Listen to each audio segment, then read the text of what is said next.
Hi, I'm Ida Devine, your tour guide to your dystopian lifestyle. This is Marshmallows and Machetes, a sugary sweet show that could easily cut your fucking head off. We are flexible here, so whatever you want to do, we can do.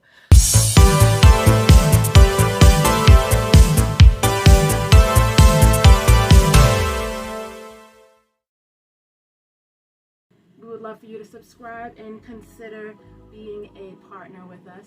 So, what do these names have in common?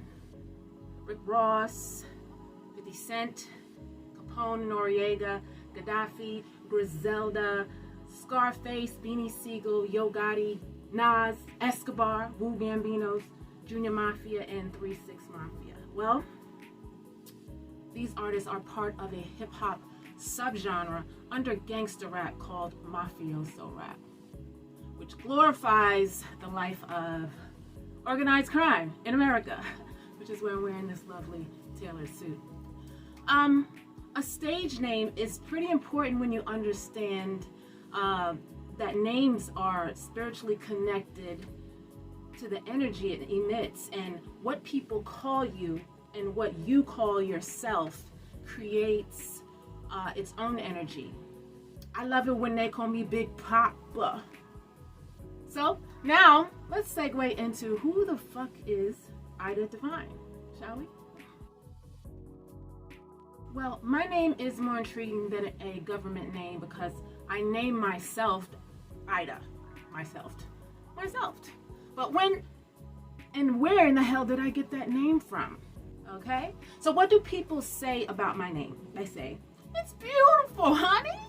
It's a vintage name. Nobody names their girls Ida anymore." Oh, my grandmother's name is Ida. I bet it is, but I guess I'm sure she's not a fucking gangster. I'm sure. So, where did this story come from? I was at work one night on a third shift on a rather shifty side of town in Charlotte, North Carolina, side street on North Tryon. Shout out to North Tryon, where that's at. When a documentary on Vegas came on, and it discussed the investors who were the key players in creating the foundation of the city. Well, these people happen to be the mafia. Surprise, right? When these outside investors flew into Vegas, everything was free for them. Drugs, women, food, gambling, and best of all, there were no taxes. But in turn, the cash had to be invested. You understand? It's business. So this is where we introduce Mr. Irving Niggy Devine, who in the upper world was the owner of the Silver Slipper and Fremont casinos and New York Meats and Provisions, which was one of Vegas's first refrigerated meat and poultry providers in the desert, really. They had exclusive rights and a plug to all the hotels along the Strip and downtown Vegas.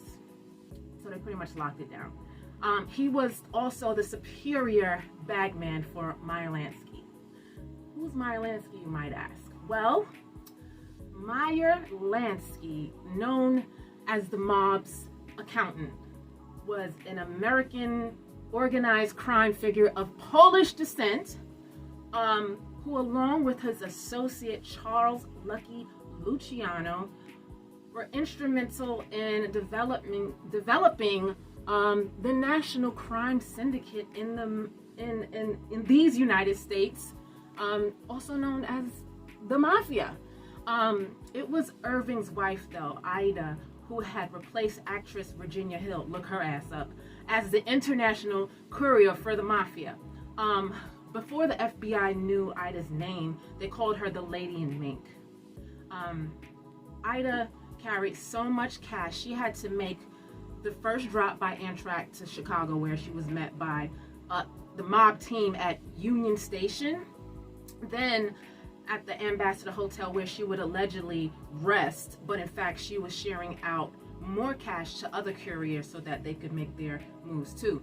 Sam Giancana, look him up, was getting about $600K a month, so he was a little paranoid that Ida was like ripping him off, but she wasn't though. This was a smart bitch. She was really smart.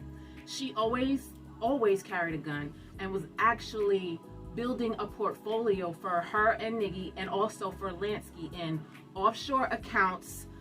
She invested in real estate in the Caribbean and in Switzerland.